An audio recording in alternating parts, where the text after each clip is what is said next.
como la ansiedad es un estado mental cuando el cerebro lee que hay relajación, que hay sonrisa y que hay una respiración adecuada, no puede mantener un estado de ansiedad, con lo cual esta ansiedad se volatiliza.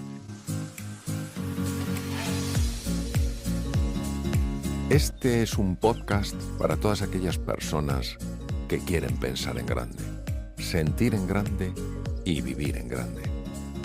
Soy el Dr. Mario Alonso Puig y os invito a vivir conmigo esta aventura de descubrimiento y crecimiento personal. Solo quizás se llegue antes, pero juntos llegaremos mucho más lejos.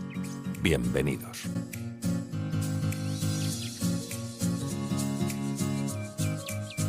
Tú no caes en la ansiedad cuando eres capaz de ir ganando poco a poco gestión de tu mente. Es decir, si tú cuidas tu cuerpo, haces ejercicio físico, duermes lo adecuado, tienes una nutrición correcta, es más difícil que caigas en la ansiedad. Si tú mentalmente, en lugar de estar en el pasado lamentándote o en el futuro preocupándote, estás en el presente, en el aquí y en la ahora, es más difícil que caigas en la ansiedad. Si tú haces un ejercicio de gratitud, y esto se estudia muchísimo en la Clínica Mayo, una de las mejores del mundo, en Rochester, Minnesota, si tú haces un ejercicio de gratitud por la mañana cuando te levantas y antes de acostarte, es mucho más difícil que entres en la ansiedad. Si tú piensas también en los demás, en cómo les puedes ayudar, es más difícil que entres en la ansiedad. Es decir, la ansiedad, vamos a ver, la ansiedad es una situación muy curiosa. La ansiedad es que yo proyecto en el futuro un problema, que todavía no sé si va a existir o no, y también proyecto mi incapacidad para resolverlo. O sea, hay que...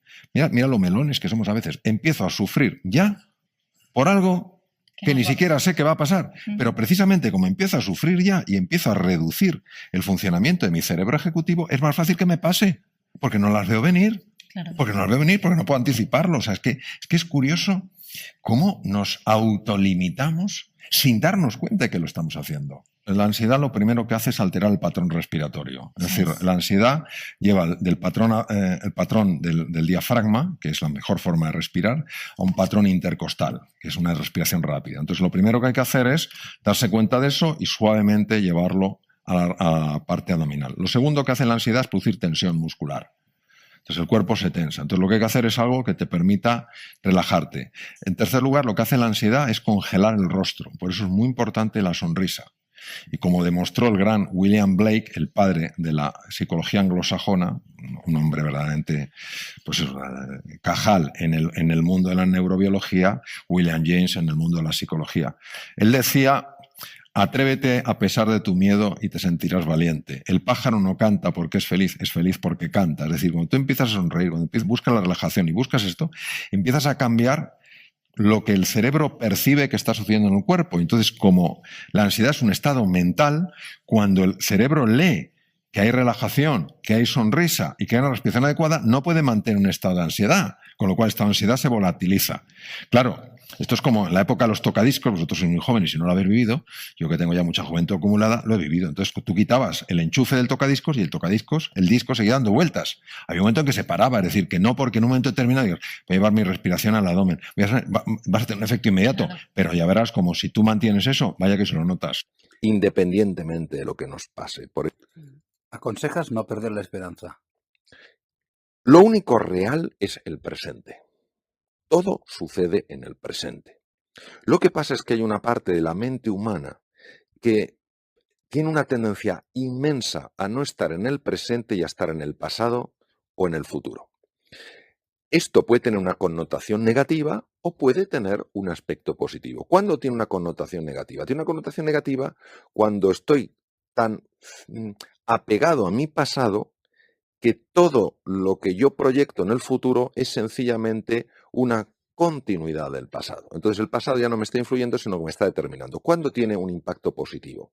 Tiene un impacto positivo cuando yo me digo a mí mismo, yo sé que lo único real es el aquí y el ahora. No hay nadie que haya podido viajar al pasado o viajar al futuro. Lo único real es ahora. Yo también puedo decir, ahora bien, yo tengo esta capacidad de proyectar el futuro. ¿Qué futuro puedo proyectar que genere en mí la suficiente ilusión como para que me dé fuerza en el presente? Este es el uso precioso, magnífico, enormemente posibilitador de la imaginación. Es decir, crear una realidad en el futuro que empiece a moverme ya en el presente. ¿Cómo accedemos a crear ese nuevo estado, a entrar en ese nuevo paradigma para poder estar más preparados para tomar buenas decisiones y también para poder estar más sanos y defendernos de todo aquello que nos llegue a nivel físico? Pues mira, yo te diría de entrada que con un acto radical de fe. La fe no es un acto del entendimiento, es decir, la fe es una decisión personal, profunda y radical que tú tomas. ¿A qué me refiero con un acto de fe en esta situación? Porque en esta situación o el miedo nos gobierna o la fe nos dirige, así de claro. Entonces, el miedo no es malo en el ser humano. El miedo nos ha ayudado a sobrevivir situaciones tremendamente complejas que no tenemos que olvidar. El problema es cuando el miedo lo genera la mente, porque la mente es capaz de intensificar y prolongar el miedo hasta niveles insospechados. Es capaz de activar mecanismos ancestrales y generar en nosotros una sensación de pavor tan grande que uno recuerda cuando uno intentaba huir de un tigre dientes de sable. Entonces, El cerebro reptiliano. claro, entonces se activa efectivamente el cerebro reptiliano, el cerebro del paleomamífero, y nosotros tenemos que tener esa certeza. ¿Y esa certeza en qué consiste?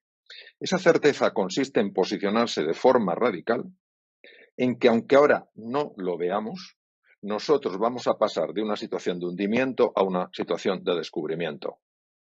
Es posicionarse de forma radical en que el ser humano en su interior y sobre todo cuando estamos juntos tiene recursos en forma de espíritu emprendedor, en forma de liderazgo, en forma de creatividad que puede darle la vuelta prácticamente a cualquier situación. ¿Qué es lo que ocurre? Que si nos dejamos amilanar, aplastar por esas circunstancias, algo que indudablemente es un problema muy complejo, lo convertiremos en un problema insoluble. Por eso esa determinación de lo estoy pasando mal, lo voy a pasar mal, yo de aquí, nosotros de aquí salimos reforzados, tiene una fuerza tremenda, porque cuando uno resuelve con verdadera intensidad, con verdadero compromiso, que su vida va a ser así, no está diciendo que en su vida no haya problemas, no está diciendo que no lo esté pasando mal, no está diciendo que no tenga dolor, lo que está diciendo es que confía más en sus capacidades que en el problema, confía más en la grandeza de los seres humanos que en las mezquindades, confía más en que la cooperación lleva más lejos que la rivalidad. Y este posicionamiento radical es tan importante porque vivimos en una ilusión óptica que la vio clarísimamente, por ejemplo, Albert Einstein. A mí, cuando he leído escritos suyos, me han tocado muy hondo porque dije, madre mía, este hombre, qué conocimiento. El ser humano es capaz de co-crear la realidad. No somos espectadores pasivos. No tengo que decir, bueno, a ver el mundo que me encuentro. No, a ver el mundo que juntos creamos. Y si somos capaces de entender este poderío, que no es arrogancia, es justo reconocimiento, que está en cada uno de nosotros y que se multiplica a la enésima potencia cuando lo hacemos juntos, no tenemos por qué vivir asustados. Podemos tener miedo. ¿Cómo no vamos a tener miedo? Pero una cosa es tener miedo y otra es vivir asustado. No podemos darnos el lujo en estos momentos de vivir asustados, porque anulamos toda esa grandeza, la sepultamos bajo la preocupación, bajo la angustia, bajo la depresión. ¿Cómo se entrena el poder estar un poquito más elevado en esa actitud positiva y creadora? Una de las cosas que a mí más me ha llamado la atención cuando he estudiado un poquito la obra de Jung fue cuando él hablaba de las sincronicidades. Hay una situación muy apasionante en la que, bueno, Jung y Freud estuvieron muy unidos durante 6 años. Freud era 20 años mayor que Jung, pero se quedó muy impactado por el joven suizo y durante 6 años colaboraron hasta que finalmente Jung se decidió seguir se desvinculó. Entonces, ambos, Jung por su lado y Freud, le daban mucha importancia a los sueños. Bien, en una ocasión Jung estaba hablando con Freud, le estaba contando un sueño muy extraño que había tenido, en el que se había encontrado en medio del sueño con un escarabajo egipcio rarísimo de encontrar. Y en ese momento, él estaba describiendo el sueño que él había tenido la noche anterior, hubo un golpe en la ventana y apareció exactamente ese escarabajo.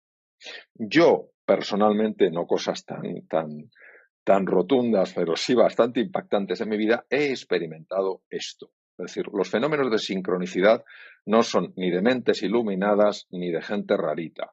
Son cosas que nos pasan, pero que muchas veces nos resultan tan rompedoras que intentamos encontrar una explicación más lógica. Y como decía Einstein, en la vida o nada es un milagro, todo es un milagro. ¿Por qué digo eso? Lo digo porque si nosotros somos conscientes de que la división entre el mundo interior y el mundo exterior es una falacia. ¿A qué me refiero? Cuando los seres humanos estábamos más en contacto con la naturaleza, nosotros no nos veíamos separados de la naturaleza. Es inexplicable, sino que tribus nativas pudieran descubrir remedios terapéuticos en una selva donde hay millones de plantas. ¿Cómo es posible que lo supieran si no tenían microscopios, ni tenían nada, ni tenían sistema de investigación? Algo debieron de apreciar en esa naturaleza para poder convivir con esa naturaleza. Luego el ser humano empieza a experimentar una serie de cambios y se aleja de la naturaleza, sobre todo en la época moderna, y el mundo científico empieza no a entender la naturaleza, sino a describirla. Bueno, si nosotros recuperamos esta idea de que el mundo exterior y el mundo interior solo están separados a nivel mental, nos daremos cuenta que la actitud que nosotros tomemos en la vida, que quiere decir ni más ni menos que cómo me relaciono yo con una realidad, tiene la capacidad de curvar la realidad. ¿Qué es curvar la realidad? Tiene la capacidad de afectar al mundo exterior, a las circunstancias, porque el mundo interior y el mundo exterior solo están separados a nivel de espejismo, a nivel de ficción. Y por eso le doy tantísima importancia a la actitud ante esta situación. Ahora es cuando más importante es pensar en grande. Ahora es cuando parece que es menos lógico, más contraintuitivo, es cuando más hay que hacerlo. No nos tenemos que olvidar de una cosa. La razón, lo que entendemos por razón, es una forma muy limitada de conectar con el mundo. Muy limitada. Cuando el propio Einstein hizo su famoso descubrimiento de la teoría de la relatividad, efectivamente, en la física teórica, empezaron a decirle lo listo que era, lo bien que razonaba, y él se enfadó y dijo: no le atribuyo a la lógica ningún papel en el desarrollo de mis hallazgos, de mis descubrimientos, sino al poder de la imaginación. Y de ahí su famosa frase: la imaginación es más importante que el conocimiento. Lo que quiero decir es que no hay ni un solo ser humano en este planeta que no tenga la capacidad de curvar la realidad, pero es tan contraintuitivo, es tan poco, encaja tan mal en nuestro sistema de razonamiento que uno dice: bueno, este hombre se ha fumado algo extraño. No he fumado nada extraño. Es que lo he vivido, lo he visto, y por eso confío tanto en eso, que no es negar la envergadura del desafío, es tampoco negar la solidez y la grandeza que existe en el ser humano. Ojalá este podcast te haya gustado y pueda convertirse en una inspiración a la hora de desplegar y hacer florecer tu verdadero potencial.